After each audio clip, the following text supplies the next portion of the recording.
Welcome everybody to the X Factor podcast. Today we got a good episode coming to you. We got to talk about everything that happened over the weekend: SmackDown, Rampage, Collision, Death Before Dishonor, all that to talk about. Plus our weekly awards. We're gonna be starting the episode off here with some SmackDown talk. SmackDown, I thought it was a very, very good episode. We got quality, good matches, which seems like they've been lacking the last couple of weeks, with some matches at least. They start off with LA Knight, Sheamus, Cameron Grimes, Rey Mysterio. I thought it was a very good match for a Fatal 4-Way. I thought LA Knight was going to win it. Rey Mysterio ended up winning. Theory got in the middle of it with Rey. Santos Escobar came out. Rey still ended up to win. And I see people freaking out about this LA Knight push that everyone's been wanting to see. And trust me, I've been wanting to see it too. But you guys gotta let it be known that since Triple H took over, it's, he takes it time to build these guys up to where they're the mega stars of the company. Hell, Io Sky, she came back last SummerSlam. Look at her now; she's already ready. She's already missed Money in the Bank and potentially going to be the women's champion in a couple weeks if she cashes in on Asuka or Rhea or whoever she wants to, they ever cash in on.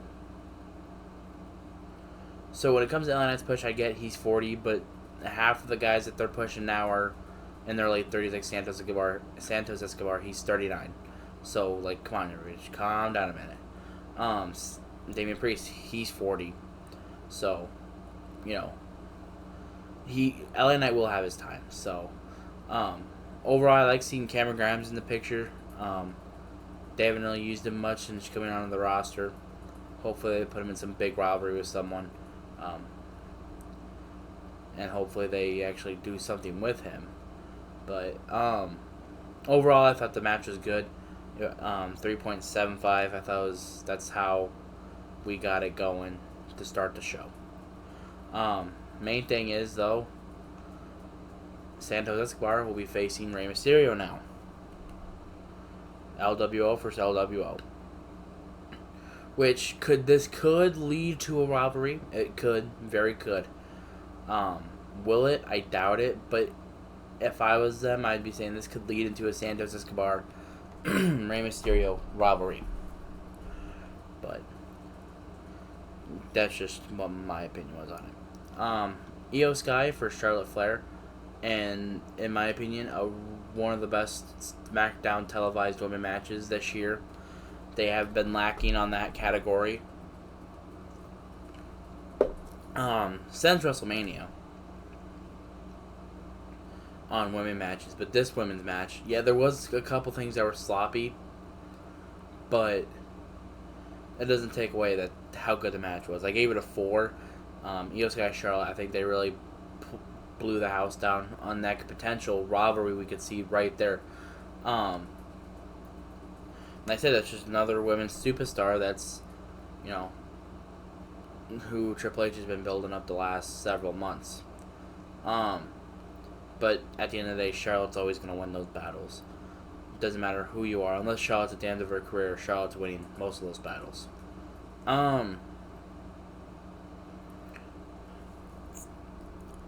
In the middle of it, there's a Shotzi little video package of her. Distracted Bayley. Bayley went off on the side. And, for the last year and a half,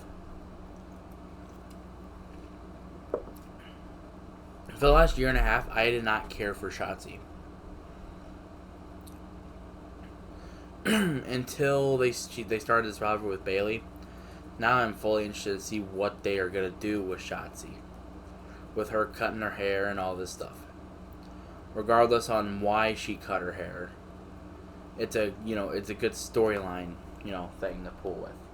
But I'm just very interested. That could potentially be a pay-per-view type match. But We just have to see how it goes. Santos Escobar versus Theory. We got that after Theory wanted to face Santos Escobar. Adam Pearce tried to put the title on the line. Theory did not want it. Said he does not deserve it. Then we got the match. I thought it was a good match. Theory, in my opinion, the thing is with Theory, since WrestleMania, they haven't been booking him well. And I don't even know at this point if it's his character or it's just them booking him. Because like now it's like after Cena like legit murdered him on the mic, it's like people don't really care to think of Theory. And which sucks. And if I was John Cena, I'd be like say, hey, this is what you have a couple problems, you need help with this, but this is how you fix it, type of thing. And I bet you Cena probably did, but if he didn't, that's very not helpful to a guy that they're trying to push into the next century.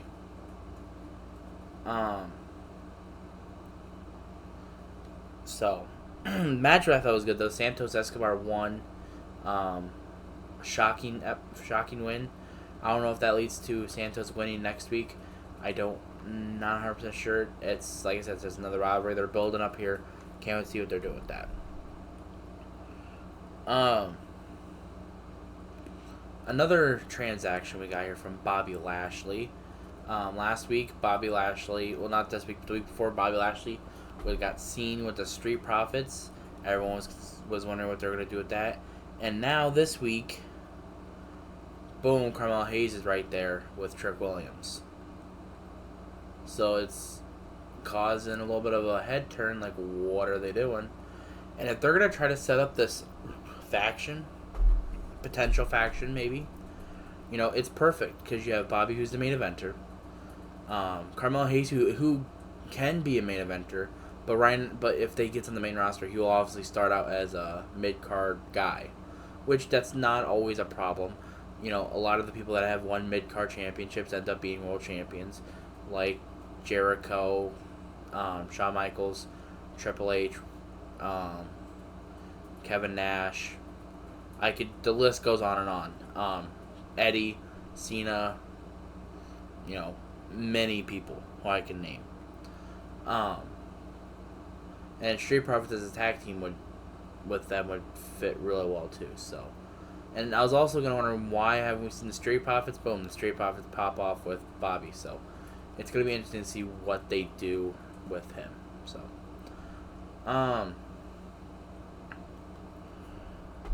in the main event of the show, the main event match was Dominic Mysterio versus Butch for the North American title.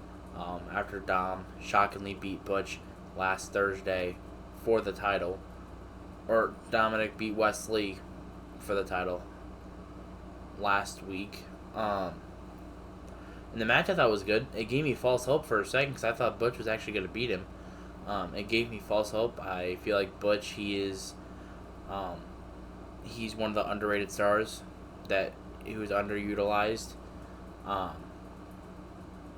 Dominic, who is up for heel of the year in my eyes, regardless of who you think is in that category, Dominic is going to be on number one on that list for right now. The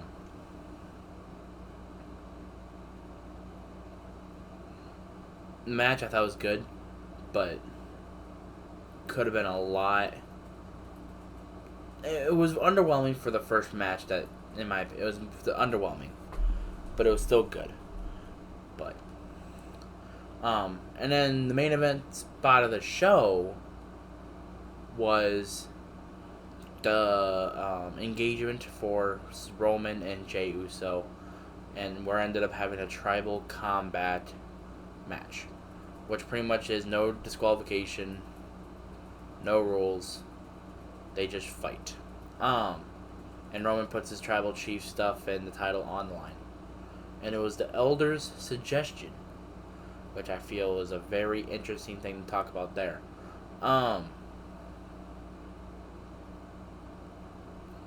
Roman, I still think Roman's winning now since they're He's putting it all on the line now. If Jay somehow does win, I will be shocked. It might be one of the more shocking things in WWE history. Jay is going to be the one that dethrone Roman. That's going to most be shocking because we all expect Cody, or most of us expect Cody to dethrone Roman at next year's WrestleMania. But the show overall was amazing. I feel like we got good quality storyline matches in. So nothing really much to claim about. I just enjoyed the show. I thought it was a very good show. Rampage was right after that, so of course had to watch the Rampage episode. Royal Rampage, thought it was a good. It was all right.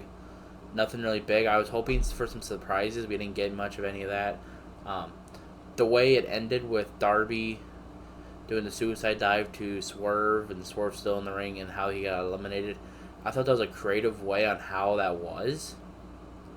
But now Darby now has a shot at Luchasaurus, or whoever the TNT champion is, at All Out. Another thing to note here is that Orange Cassidy now has picked up a spot of an agent and producer for AEW television matches. And I've seen a couple people talk about it already. My thing is, because he booked the Big Bill, Brian Cage with Matt Sydal and Trent Beretta match a couple weeks ago, which was, in my opinion, was a good match. And if he's going full blown with this N wrestler, it could be a little, exhausting after a bit. But I feel like he could do a good job with this. Orange Cassidy, he's one of the best champions right now in wrestling. One of the best wrestlers in the world right now. He is legit, like, regardless of what you think of his character and everything, wrestling-wise, he's good. Nothing much to say there. That's just all I got for that. The Acclaim versus QT Marshall, Aaron Solo, and Johnny TV, a.k.a. Johnny Morrison.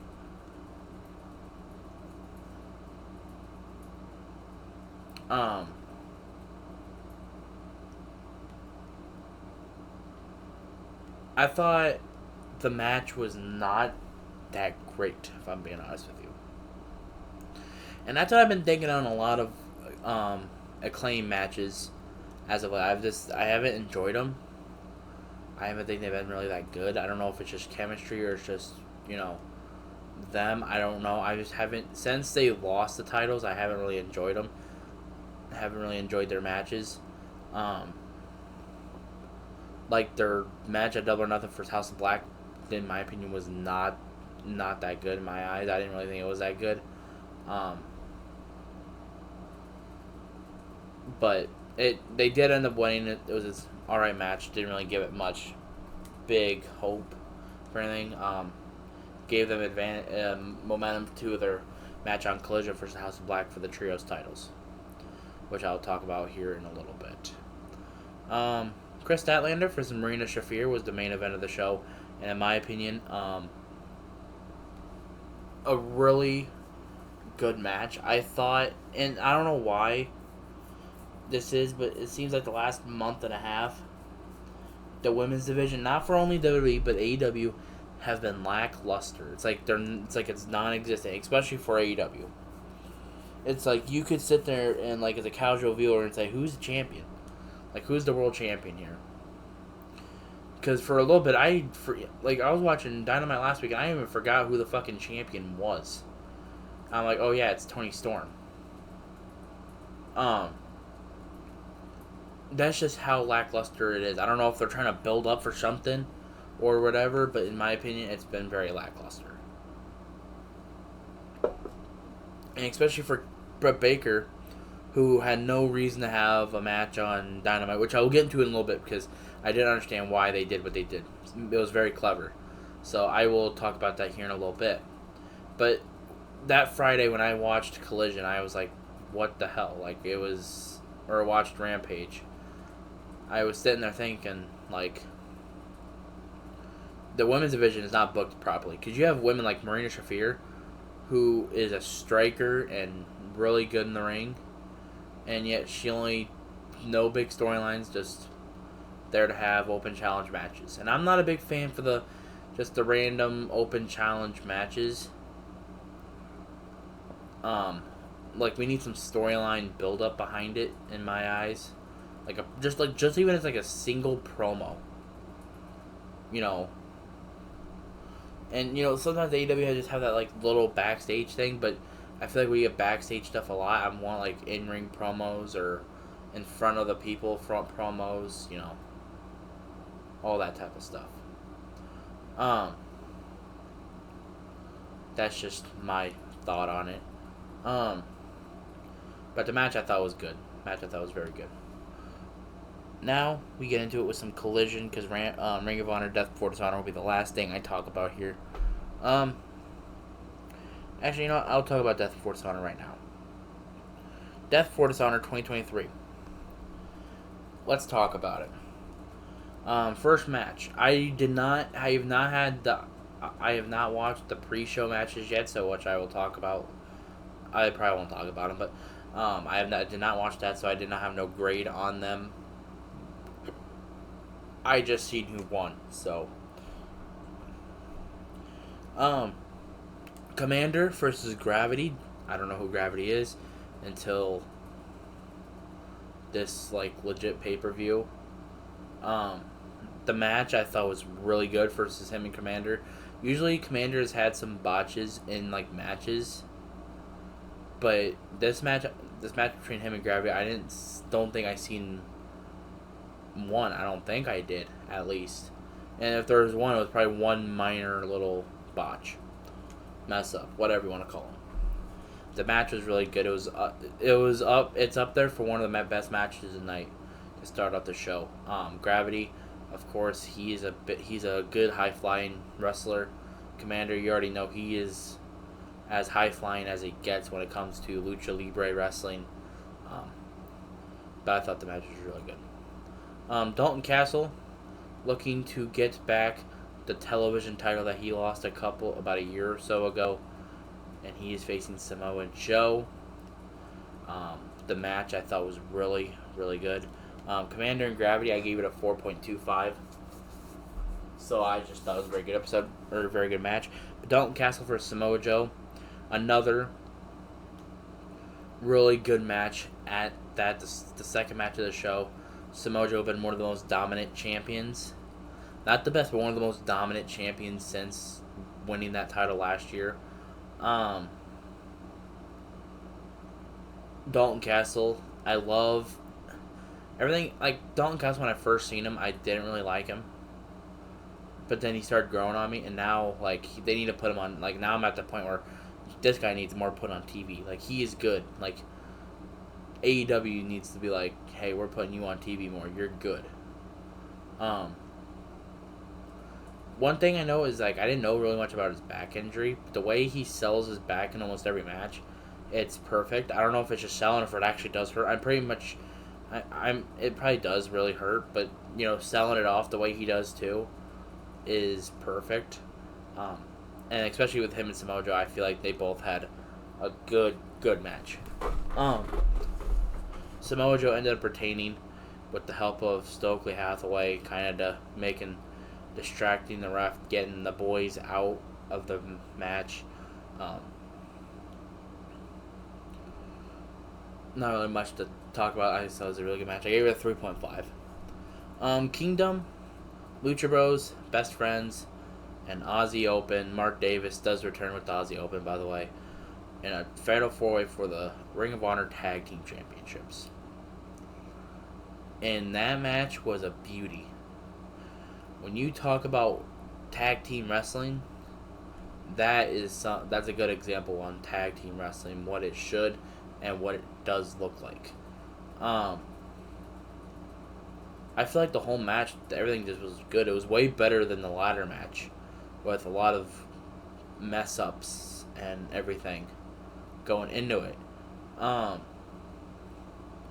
it gave us some good story building for some things, which I like, especially the Lucha Bros and Best Friends. That was towards the end of the match.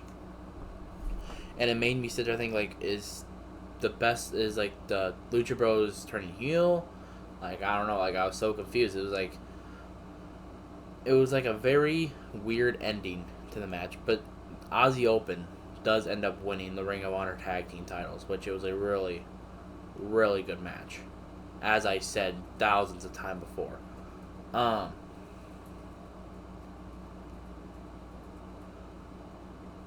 And I do think that Aussie Open are going to be good champions. I think they're going to be amazing champions. It's just, I don't know. The match I thought was really built well together, I think, is how I should put it. But yeah, like I said, the match, and in Kingdom, I gotta give props to Kingdom. They're about as good as it gets when it comes to tag team wrestling too. So I just thought the match was really good. And now we get to the worst match. I'm not gonna talk much about this match because I thought it was bad. Empathy versus Leon Ruff and then two other guys. Didn't really pay attention to the two other guys. I did not know who the hell they were. Match was not that good. Really, all I gotta say, it was boring. Mobile MC won. That's all I really got. It was just boring. So yeah, gave it a 3. Okay, now we get to a good match: Shibata versus Daniel Garcia. And for the pure title, of course. And I always love the Pure Rules title matches. I feel like those are always when you think of professional wrestling, those type of matches, the pure title matches, always come to mind because it's just tactical, good wrestling at its best. And I'm talking about today's wrestling, not 1980s, 90s, 70s wrestling. I'm talking about good old today's style of wrestling. Because unlike a couple other people like to do podcasts on here, I've actually adapted to what this wrestling stuff now looks like. I adapted to what they are now. And plus I'm only 17 years old, so of course I'm going to like what they show here. But the one thing I got to say though before I get on and going here with this is I see a lot of people talking about how good 80s, 70s, 90s wrestling was. And don't get me wrong, I've watched. Right now, I'm actually going through like the history of wrestling. I'm on Peacock. I'm watching Mid South. I'm watching WCCW. I'm watching NWA. Like I'm watching all of those. And don't get me wrong, those are some good, intense wrestling storylines. Everything you want to see, it's all right there, right in front of you.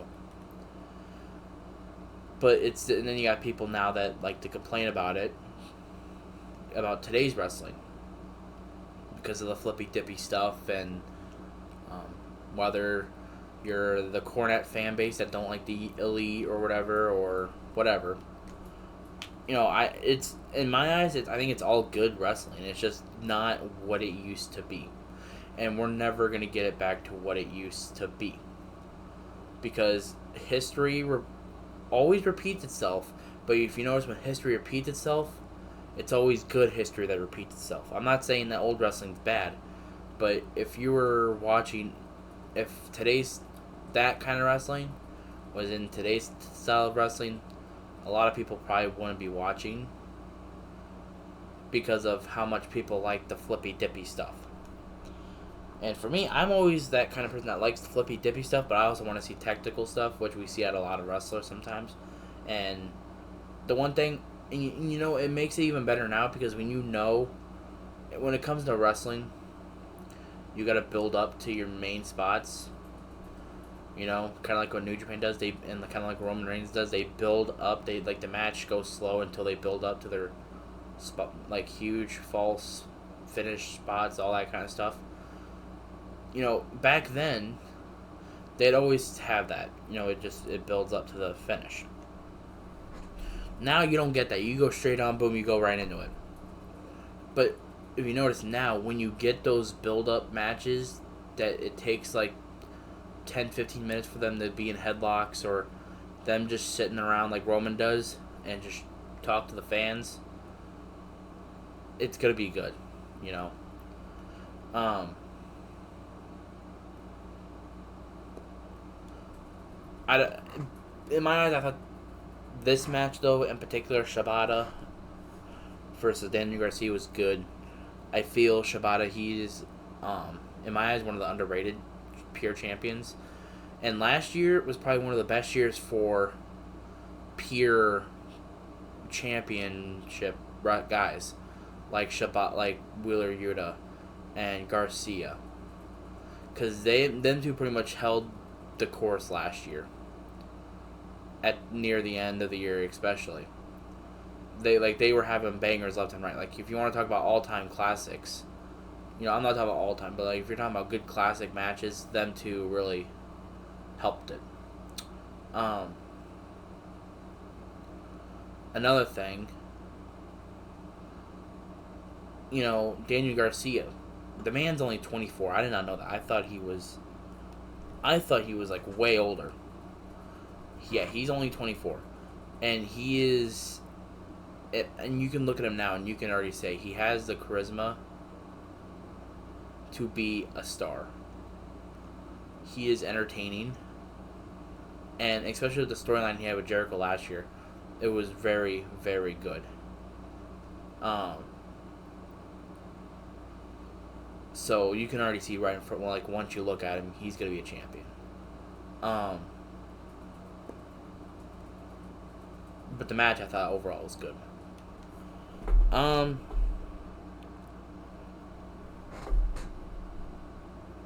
Dark Order versus Stu Grayson, Dutch, and I can't remember the other guy's name at the moment.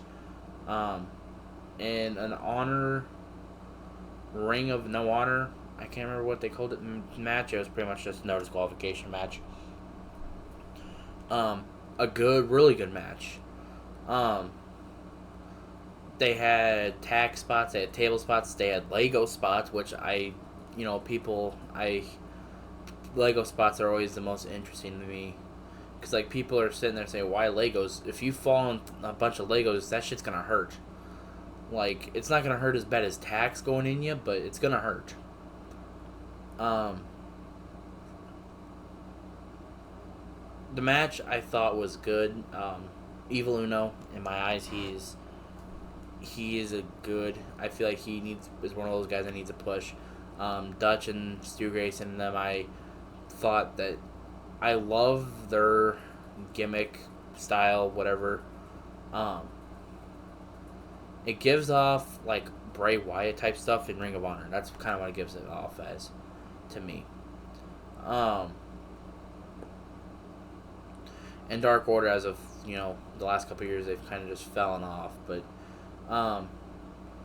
Evil Uno is, in my eyes, he needs to get some sort of push because especially the match with Moxley he had a couple months ago, it's just really good stuff. Claudio Castagnoli versus Pac for the Ring of Honor World Title. That match was amazing. We get to world title matches. Claudio as a Ring of Honor champion, there's times where you sit there and you forget that he's even champion, but when you see him there having his matches, he's a champion. And it boggles my eyes that WWE never made him world champion. Regardless if you want to say he's bad at promos, I don't give a fuck if he's bad at promos. If you can wrestle, you're good. You're there.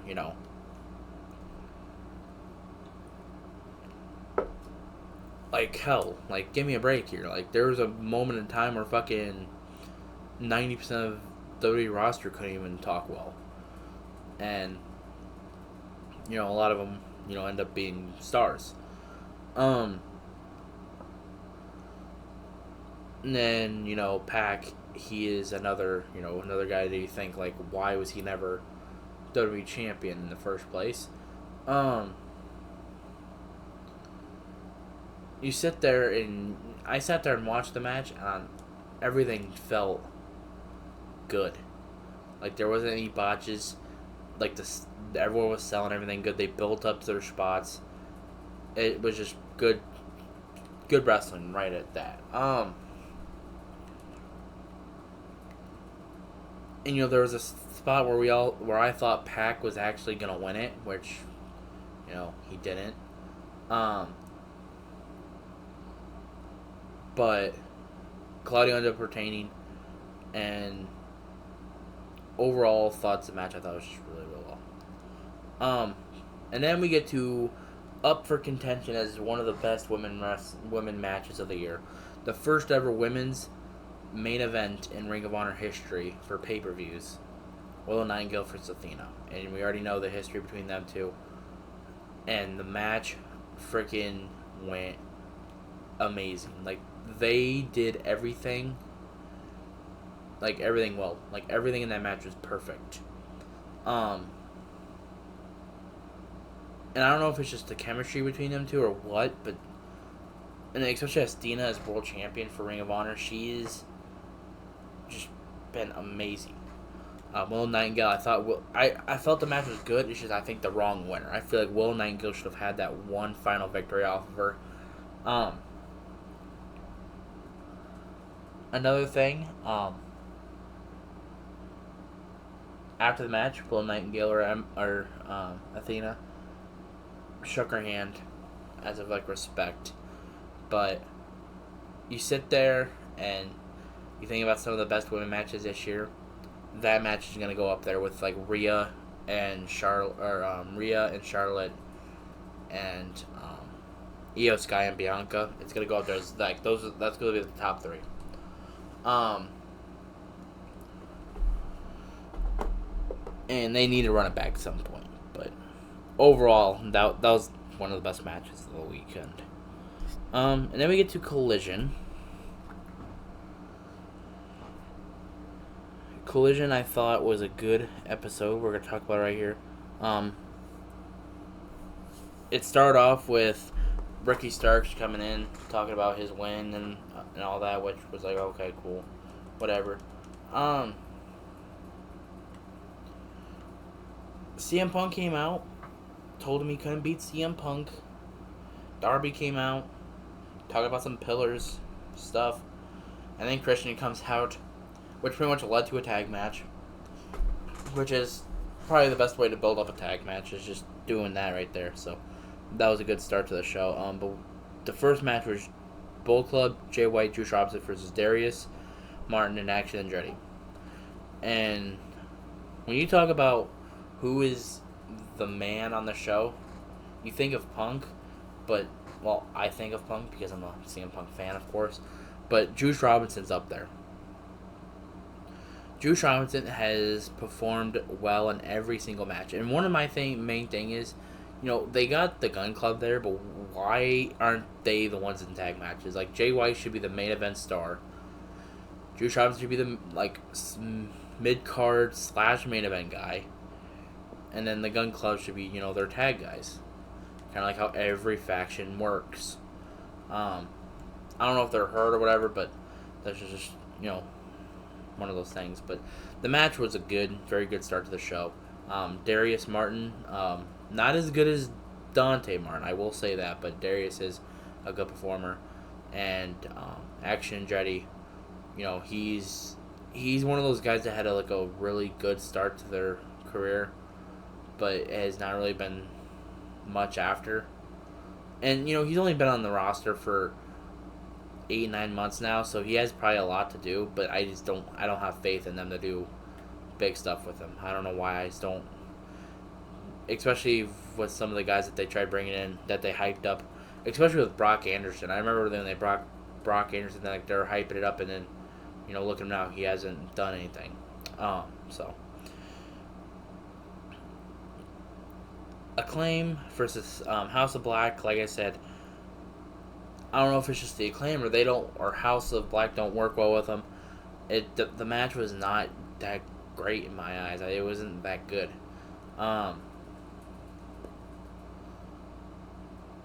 It was, and like I said, the Acclaim have not had good matches as of late, and the last match they had with House of Black wasn't that great.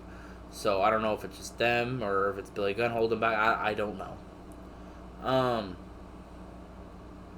House of Black won, but at the end of the match, Billy Gunn pretty much left his boots in the ring, and was like, I'm retiring kind of thing.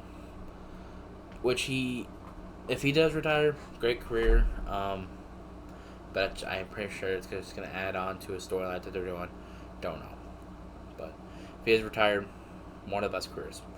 FTR had a segment after that, and they're talking about their match next week. And this match I am hyped for, with Adam Cole, MJF versus FTR. That match is going to be one of the best matches.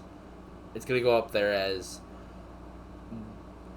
with like the Bullet Club match they had a couple weeks ago. And well, if it don't, then that's a disappointment. But it has the potential to be as good, if not better, than what they did. And if it's not as good or what is better, then I'm going to be disappointed. Because you got Adam Cole and MJF are one of the best wrestlers in the world right now. Versus FTR, one of the best tag teams in the world. You know, come on. It has potential to be as good as, you know, one of the best tag matches in AEW history. Sky Blue versus Taya Valkyrie. A good women's match, at least to put onto the show. I think they only have one women's match on the show, which I think is odd. I think they need to put like at least two. At least put some storylines in there instead of just whacking them up and like seeing what sticks kind of thing. But this did lead on to a rivalry, or maybe a rivalry. Taya Valkyrie won. After the match, she challenged Britt Baker because she won, and then Valkyrie won last week, so she challenged her to a match, which is going to happen next week on Dynamite. That match could be good. It could lead up to a storyline or whatever. I'm hoping it does. You know, and the one thing I need, like, I love watching AEW, but the one thing they need is storylines. Like, you don't want to, like, throw up saying, oh, we're just going to put this match on together just because. You know, that's not really, you know, that's not really what you really want to say. You know, oh, we're just going to throw this match up because, or, you know, at least have something in there. And if you're going to put on and I feel like the main problem is they don't have pay-per-views monthly or every other month.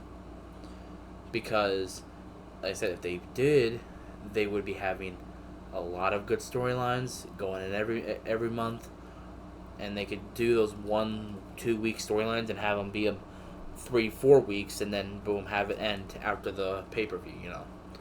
But that's just my thing. Main event: Darby and Punk versus Ricky Starks and Christian Cage. Match was good. I feel like it was a little long because at the end it started getting a little sloppy, but before like the final minutes, I thought the match was really good. Punk, I feel like he's getting the pep in his step back in. Christian Cage, like, he legit had one of his longest matches back. Like, he was legit sweating. It was like you need help, man. Type moments. And then Ricky Starks, of course, he's the one with the win, holding the rope. And the main problem I have with this is with this whole Ricky Starks, I think that's kind of a heel turn, is, you know, they're having it with Punk, and right now Punk's one of the most controversial superstars right now in wrestling, due to the Elite thing. So, like, it's like you need to get someone that could, like, that's booed every week to do that. And you could sit there and think, like, who it could be. But that list for AEW is very not long. Like, if you're talking about WWE here, boom, Dominic Mysterio, you put him in there with Punk. Punk's going to be get cheered so loud. You know. Because everyone hates Dominic Mysterio. Also from the show is a lot of people have been saying that were in the show. WWE fans pretty much took over with LA Knight, like LA Knight, sayings or Dominic sayings or whatever. WWE WWE chants pretty much took over the show aspects, which some of it I could hear. But that's just really it. But overall, Collision I thought was good. Nothing really much. That's all I got for you all today. Have a good day. Stay blessed.